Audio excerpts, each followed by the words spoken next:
Last week we kicked off our series with Adam. Great place to start at the beginning. And we saw how sin came into the world through one man, and then the salvation came through the one man, through Jesus. And today we're going to jump up just a little bit. We're skipping just a little bit into Genesis, and we're going to look at Abraham today. So how can we grow from seeing the life of Abraham? And there's a lot to the life of Abraham. We're not going to go through everything, obviously, today, but we're going to jump right in and see what he did. If you have your handout, we're going to go in Genesis 12, 1 through 6. We're going to be in Genesis 12 and starting in that area quite a bit. So if you have your Bibles and you want to open up there, that would be great. Genesis 12 says this: "The Lord had said to Abram," he wasn't Abraham yet, "Go from your country, your people, and your father's household to the land I will show you. I will make you into a great nation, and I will bless you. I will make your name great, and you will be a blessing. I will bless those who bless you, and whoever curses you I will curse, and all peoples on earth will be blessed through you." So Abraham went, as the Lord had told him, and Lot went with him. Abram was 75 years old when he set out from Haran. He took his wife Sarah, his nephew Lot, all the possessions they had accumulated, and the people they had acquired in Haran, and they set out for the land of Canaan, and they arrived there. I love this section because basically it says Abraham was told to go and he went. He didn't have all the answers. He just knew that God wanted him there. And you see, that's what we do. We go where God is leading. Abraham left a comfy place to go somewhere he had no idea what was there. He had a promise that things would be great, but that was it. There was just a promise. He had no idea what was going to happen. He could not Google and look up the area. He was not able to check out the school system. He didn't know what was going on in that area. He was just told to go. But he knew God was leading. Ultimately, that's all that matters. And I know in my life, I've had no idea how some things would work out, but I know that God was leading. And I've told this story before. I went to Bible college, and I had no idea what I was going to have. I was scared. I didn't know what to do. I show up, and I go to register, and they ask me, "How are you going to pay for this?" And I said, "I have no idea." They go, "You don't have any money?" I go, "I have no money.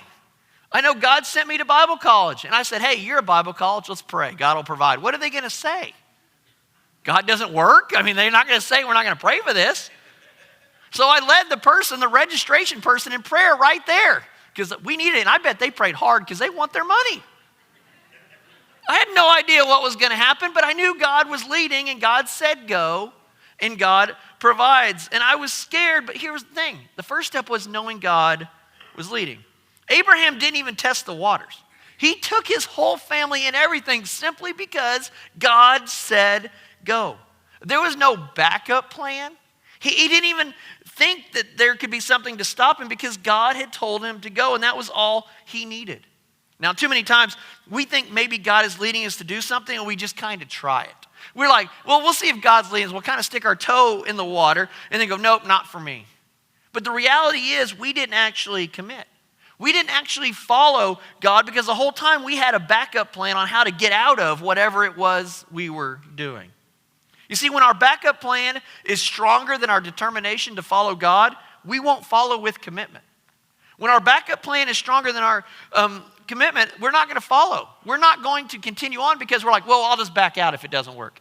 Abraham was 75, all right? He packed up everything he had to go to a place he had no idea what was going to happen. All he knew was God was leading him to go, and that is what he did. He didn't argue that he was too old, and so was his wife. He was well established. He's like, "Dude, I got all these businesses. Things are going pretty good here, God." I mean, he just went where God was leading. No backup plan, just trusting God had something better for him. And even without all the answers, we can learn to go. I don't know about you, but I like to have the answers. You know what I mean? Like I'm one of those 1,000 questions type people. Hey, we're going to go here. Okay, what does that look like? How are we going to get there? How long is it going to take? Where are we going to stop at? Where are we going to eat?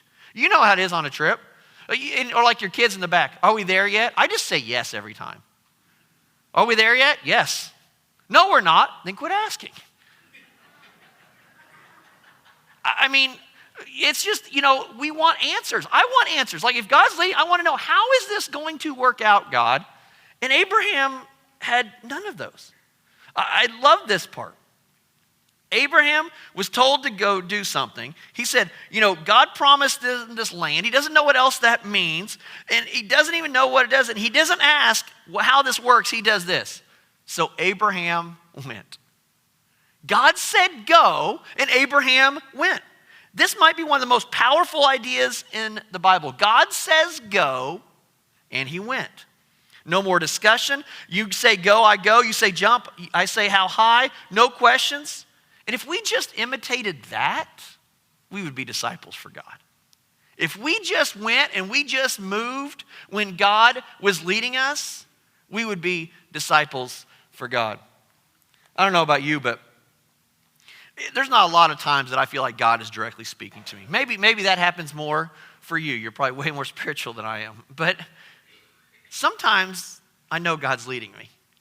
Have you ever had a mental wrestling with God and God is kind of leading you to do something? And you know it's God because you're not doing it on your own. That's for stinking sure. And you know he's pushing you to do something and you're thinking of all the reasons not to. No. That's kind of embarrassing. Oh, man, I don't want to talk to that person. That's weird. That might be creepy. I don't want to do that. I've done that. And I know it's God leading me, and I like to have a list of all these reasons why I shouldn't do it. And then after the fact, I realize I just got to go where God says go. And I got to have the conversations that God says to have and just do it. I need to be like Abraham because the things that I'm doing are small beans compared to this. He's just packing up his whole family and leaving, going somewhere he's never been before. You see, when God says go, do we go? And when God says do this, the answer is just yes.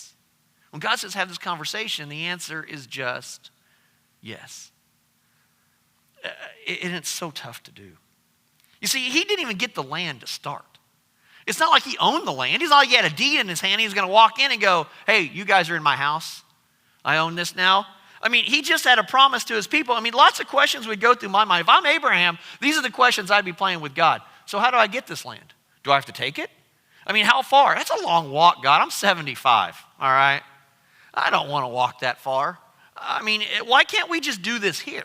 Why don't you just make this your land, God? It would be so much easier for all of us. I mean, there's all these things, but it wasn't a discussion. You see, God said go, and he goes. A growing disciple for God doesn't look for reasons to not obey. They look at the opportunities from obeying. I am a king of excuses when it comes to not following what God is leading me to do. Maybe you've done that too. You're like, oh man, it's so hard. But when we are disciples, we look for the opportunities from obeying. If I do obey, what could happen? What could happen? And all too often we think, well, that would take a lot of time if I did that, or that might be hard, or take too much energy, or embarrass me, or cost me something. So I'm sure God could not be leading me there because it's way too tough. No, we feel like God is leading and we know he has an opportunity to change our life or someone else is in store for us. That's what we see is the opportunity, not the cost. So we go when he says go. And it won't always be easy. Sometimes when we go where God wants us to go, it is hard. God doesn't make it easy. We go through hostile territory sometimes. I mean, Abraham went to Egypt and he was scared. He was scared he was going to be killed. So he told the Pharaoh that his wife was his sister, which wasn't a total lie. They were half-sisters. But some guys, quick advice, do not do that. It is weird and creepy, all right? I mean, unless it's true and you're from Arkansas. But in general, just kidding. Just kidding. People in Missouri make fun of Arkansas. Arkansas makes fun of Louisiana, and it's Louisiana. So, but don't tell him. But he told this Pharaoh that this was his sister because he was worried that he was going to get killed and he was going to take his wife. See, Abraham, he didn't always make the right choices, but he went. He still went. Abraham braved lots of difficult situations following where God leads. If you don't hear anything else I say today, hear this. And I'll probably say this again later too, by the way. But hear this. God would much rather have us stumble while we are running towards him than not fall at all because we're sitting on our bottoms watching the world die. I'll say it again.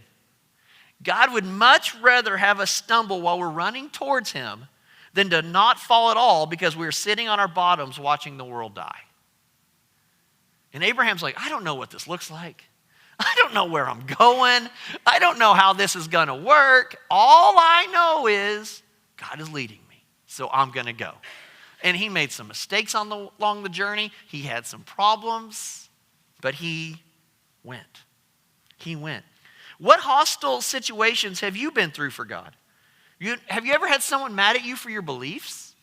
Have you ever done the right thing, but it was unpopular? I mean, what adventures have you had for God? And if you can't think of any adventures or any hostile situations, then you probably aren't going where God is leading. Because you'll be in difficult times. Things will be tough. They won't be easy. They're hard. And going doesn't mean that you have to go to another country or to a different place, but it's following God's leading in the day to day. God has an adventure for you every day if you're open to going where he is leading. You see, we grow as disciples through going, and we grow through knowing that God provides. And what does God provide? He provides guidance. God always showed him the next move, but not always the long-term plan. And that is hard to see. That's hard to do. Like you might know, like this is the next step, but you're always thinking to yourself, okay, what's next after that? And what's next after that? And sometimes God just shows us enough of what we need to do next, and then he'll help us. God helps guide our steps, but we choose ultimately where to place our feet. God provides guidance, but not always the specific answers. He will help us with decisions and give us the resource to choose wisely for him if we allow him to provide guidance. You see, he provides the guidance and the necessities. So they get to this land, and they look over it, and God says, this is your area, and Lot is with him. And Abraham says to Lot, Lot, you can choose which of these two areas you want. One looks awesome and the other doesn't look so good. And Lot says, I want this one. So he takes this area that supposedly, is probably nicer, it looks better, and all these other things. And Abraham allowed him to choose, and God still sustained Abraham through that. But you see, here's the funny part. God provided for Abraham even through Abraham's willingness to humble himself to Lot. Abraham was the head guy. He could have said this to Lot. I'm taking that nice area, you go over there. You take that area that's not so nice. And he could have done that. But God provided what he needed for Abraham to fulfill his mission. He had the resources to feed his family, deal with issues that arose, and live comfortably enough so that his people would continue on. God provides the tools to complete any mission he sets us on. And sometimes we don't know how those tools will work. We don't know how that is going to work. Be like, God, I know you're leading me to do this, but I have no idea how this is going to happen. I have no idea what that looks like. So how has God provided and guided for you? When we remember how God has been active in our lives, and we can know he still will be there in tough times. Christy and I went church planted in Texas when we were young. We didn't have any kids. It was just the two of us, and we had to raise our own support. I did all kinds of jobs. I worked at a daycare. For 2 weeks, I was actually a carny. I worked at the state fair with inflatables. Yeah, I won the prize for the most teeth there. And but we did all kinds of stuff. And we didn't know how God was going to provide. And I think I've told you this before, we needed $400 for our rent.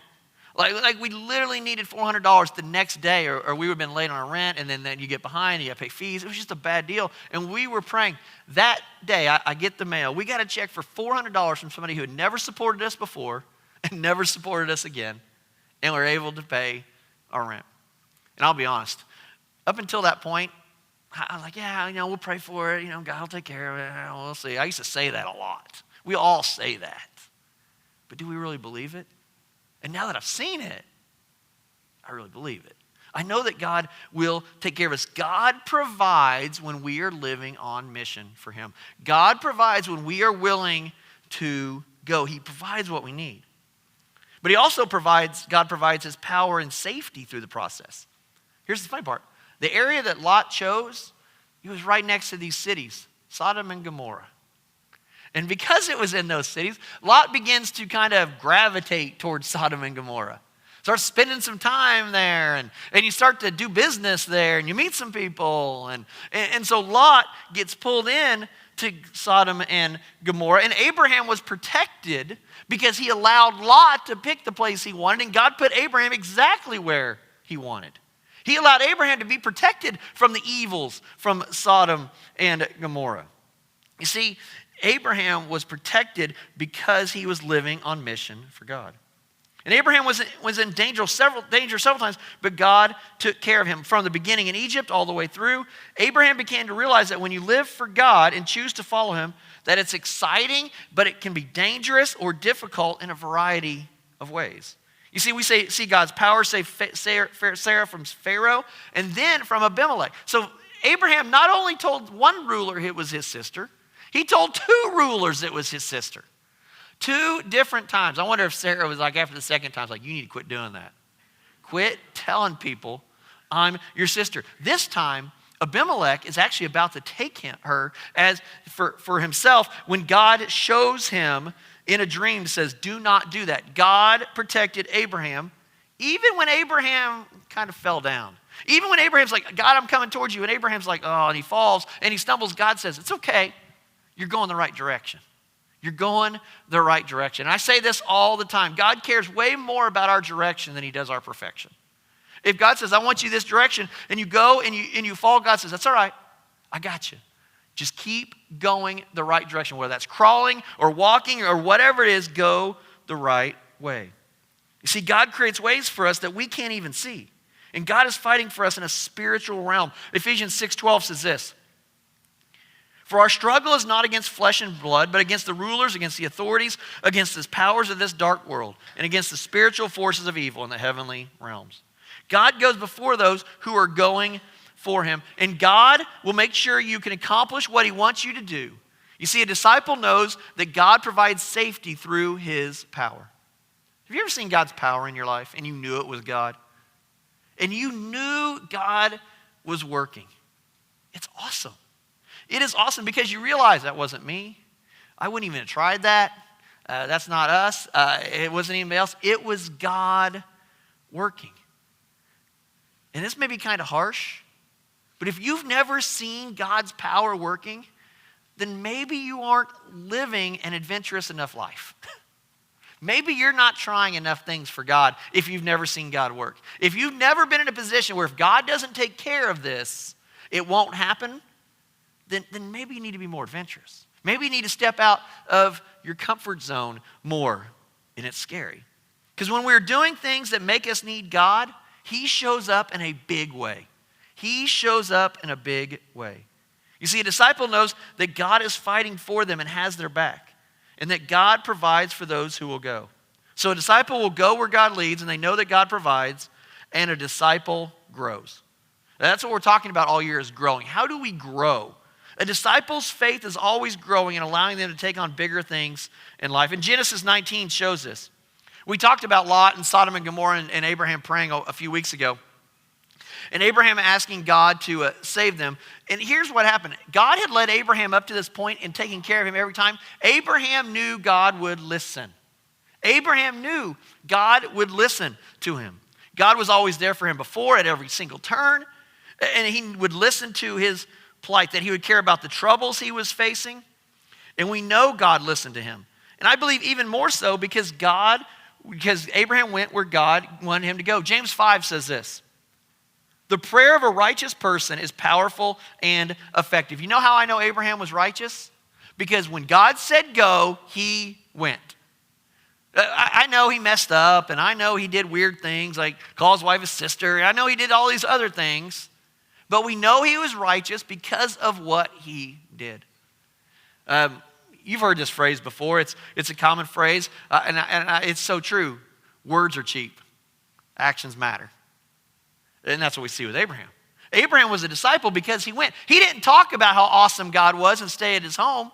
In Haran, he did not stay there and say, oh yeah, God's awesome. I completely trust in God. He told me to go, but I like it here better.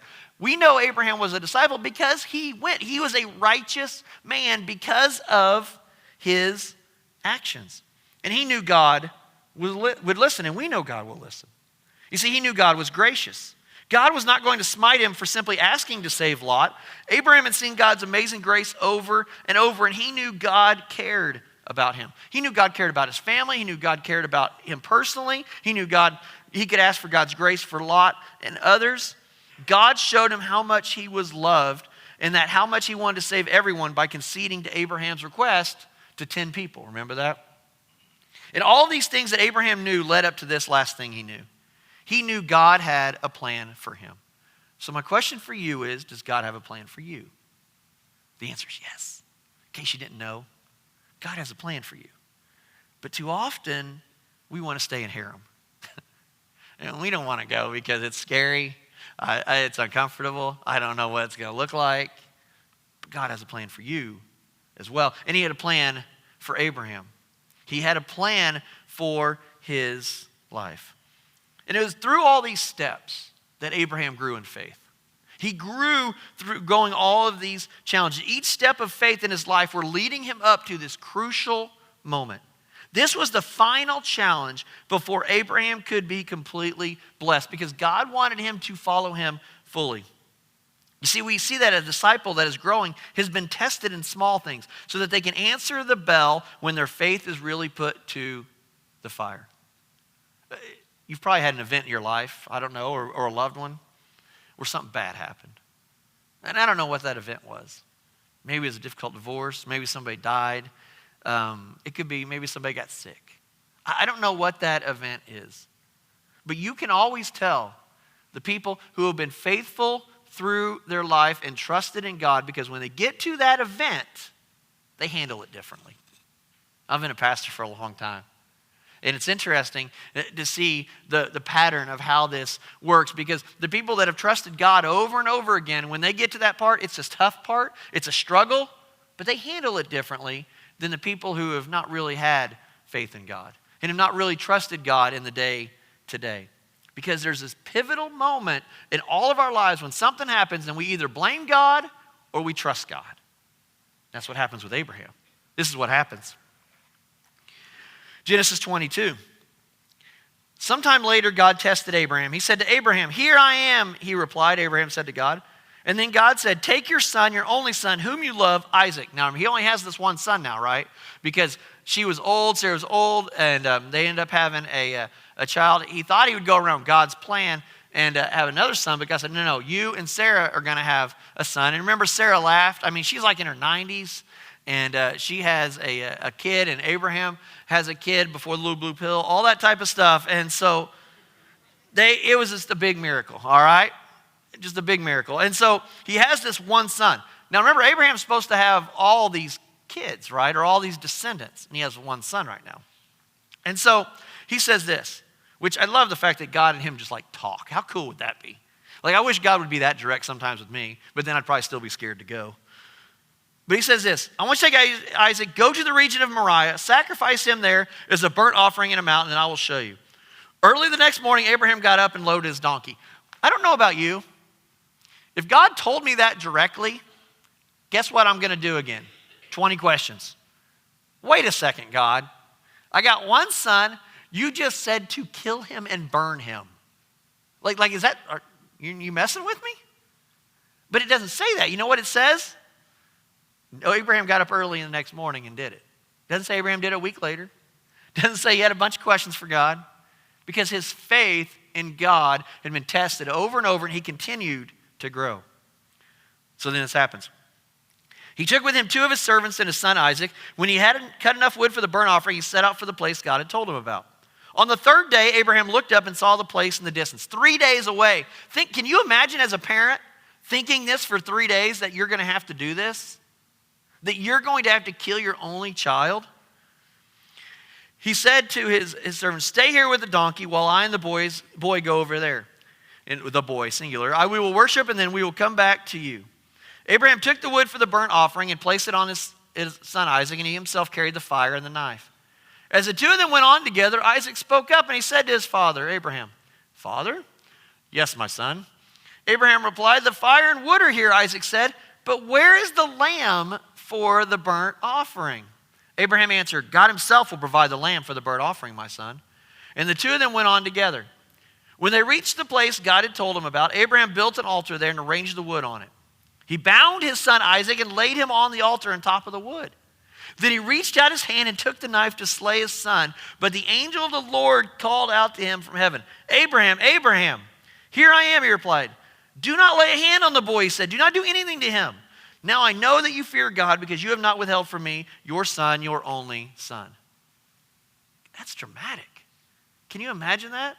I mean, can you imagine the counseling bills for Isaac? I mean, Abraham was at this point to do this because he'd lived a life of faith and he knew every time that God would provide.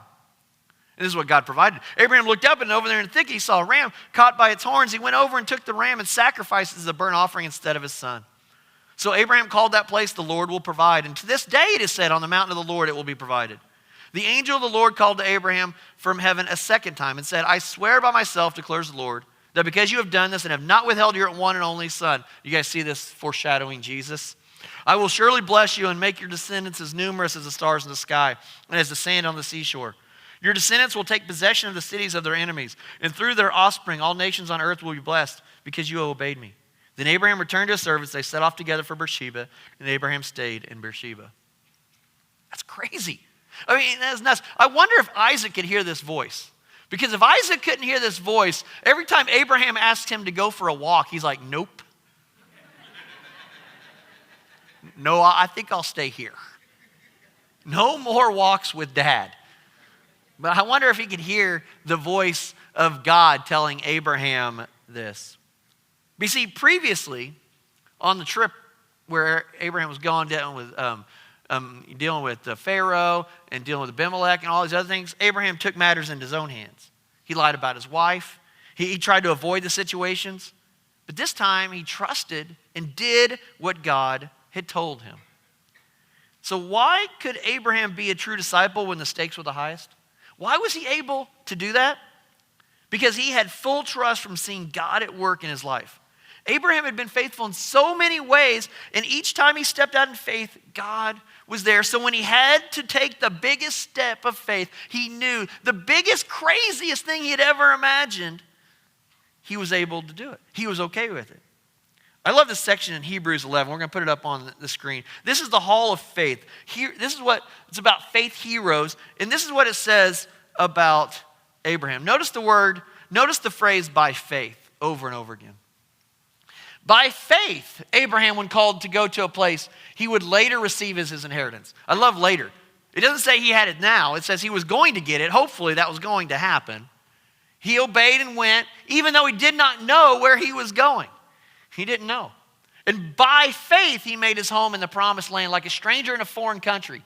He lived in tents, as did Isaac and Jacob, who were heirs with him of the same promise. For he was looking forward to the city with foundations, whose architect and builder is God. And by faith, even Sarah, who was past childbearing age, was enabled to bear children because she considered him faithful who had made the promise. And so from this one man, and he is good as dead, just so you know, that is a reference to his age, is what they're saying. Is basically they're saying he can't reproduce. Came descendants as numerous as the stars in the sky and as countless as the sand on the seashore. All these people were still living by faith when they died. They did not receive the things promised. They only saw them and welcomed them from a distance, admitting that they were foreigners and strangers on earth. People who say such things show that they are looking for a country of their own. If they had been thinking of the country they had left, they would have had opportunity to return. I love that. You know what it says? If we are looking back and thinking about, oh, that was really good. Oh, that was pretty comfy. That was pretty nice. And we're not committed to God's path, we're going to go back. We're going to go back if we're not doing it by faith. Instead, they were longing for a better country, a heavenly one. Therefore, God is not ashamed to be called their God, for he has prepared a city for them. By faith, Abraham, when God tested him, offered Isaac as a sacrifice. He who had embraced the promises was about to sacrifice his one and only son. Even though God had said to him, it is through Isaac that your offspring will be reckoned. Abraham reasoned that God could even raise the dead. So in a manner of speaking, he did receive Isaac back from death. You see, Abraham had seen God being faithful in everything. And since he is God, I know that he can raise the dead. So if he says, do it, I do it. You see, a disciple goes, a disciple knows, and a disciple grows. And because Abraham did all of these, he was amazingly blessed because of his step of faith he took. By faith. I don't know about you. Man, I've had times when God has led me and I'm scared. And I know it's God. And I know I need to do something. And I know I need to act on it. But it's scary. I don't know what it's going to look like. I don't have all the answers. I don't know what it's going to turn out to be. But for me, I've got to remember, I need to be like Abraham. I need to be like Abraham. If I want to be a disciple, I got to go. I got to know that God is going to take care of me. And every time I do that, I grow more and more so that I can deal with more difficult things in my life. And I can show God through that. That is what a true disciple does. We do it even when we don't know. You're going to have an opportunity this week to do that. I bet you're going to have an opportunity this week to actually step out of your comfort zone a little bit and do something. Maybe it's going to be at lunch today. And maybe at lunch you could do this awesome thing. You could ask, if you go to lunch somewhere and you have a waiter or waitress and you just ask them, hey, we're going to pray for our meals. Is there anything we can pray for you about? You know what? It's a little weird. It's a little weird. It's a little tough sometimes. A little scary. But you know what? Step of faith. Step of faith. Maybe you're going to see somebody at Walmart. I mean, everybody sees everybody at Walmart, right? You walk around and you'll talk to somebody and you realize, I need to talk to them a little more. Maybe I need to share Jesus with them. Maybe I need to pray with them right there in the middle of Walmart. It's a little weird, a little different, a little scary. Don't know what's going to happen. What are people going to think? See two people praying right here in the middle of Walmart. I don't know. Maybe revival will break out. I don't know what's going to happen. It's a little scary, though. You're going to have opportunity at work maybe this week.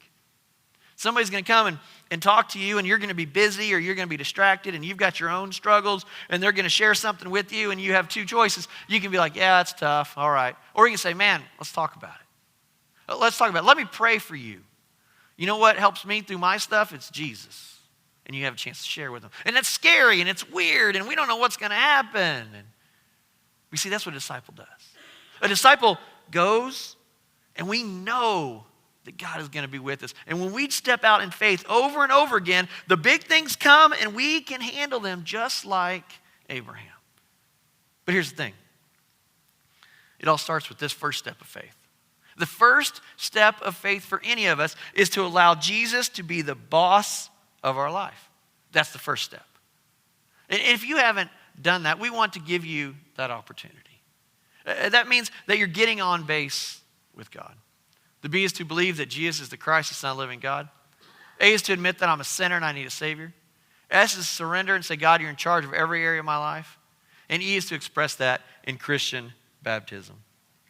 And then you can take that first step of faith, and then you can begin to take more steps of faith after that. And if you've already made that most important decision that you'll ever make, then here's our mission for the week. I kind of talked about it already. I want us to pray and see what adventure God has for us. What does that look like? What does it look like to step out in faith? What does it look like to do something that goes against what I would do normally because I know God is leading? Maybe it's choosing to serve in a ministry at the church, like children's ministry. Maybe it's, proactively reaching your neighbors. Or maybe it's starting a weekly Bible study during lunch at work. I don't know what that looks like. But what is your next adventure to God? Again, maybe it's today at lunch. Because you see, as we've seen today, we go, we know, and we grow through God because God can use us for great things. And that's what disciples do. We know God will be with us when we step out in faith and follow where He is leading.